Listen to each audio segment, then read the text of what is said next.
Okay, I can actually help with this one because I've been through the same thing. I've got to get used to the fact that I'm holding a tiny microphone right now and not using a lapel mic. I bought this at Kmart for funsies, and I thought I'd give it a go for a couple of today's videos. I don't know if the sound is any good really yet, but it's fun. So, anyway, moving on. You have to practice writing short stories, you know? Take those big ideas, write an outline for those big ideas, and then shelve it. That's what I had to do for Snuffles the Indomitable. I came up with a concept for it and I wrote a treatment. I wrote an outline for the story. And then I realized that this is way bigger than a short 40-page graphic novel that I was aiming to write. And I didn't know how to write that yet. You know, I didn't know how to write an ongoing or long-running series like that yet. Um, so I had to put it aside, you know, and practice deliberately writing short stories. You know, give yourself some restrictions. You know, aim for the kind of restrictions that you'll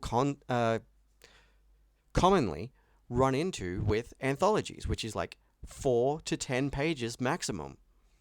You don't get more than that with a lot. Like Limit Break anthologies, they're 4 pages each. Um, Project Big Hype was 10 pages each. And funnily enough, Project Big Hype was what Snuffles was originally for.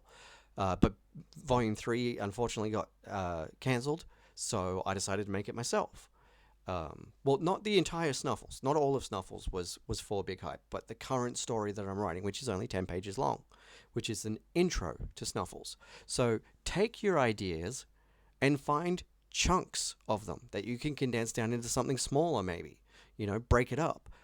Or, like I said, just go out and get some practice, deliberately restricting yourself to a page count. Um, Write a summary of each page to match that page count, and then write your script. That's what I've been doing. You know, I'll come up with a loose concept, figure out my page count, and write some summaries, and then delete stuff that seems superfluous.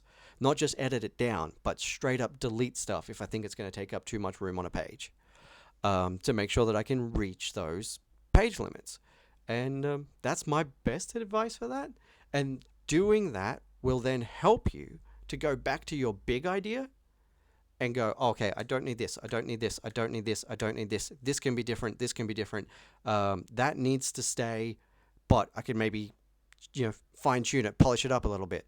And yeah, writing those short stories will really help you identify what is necessary and what's not necessary in your big ideas to make them smaller and more manageable. Happy writing!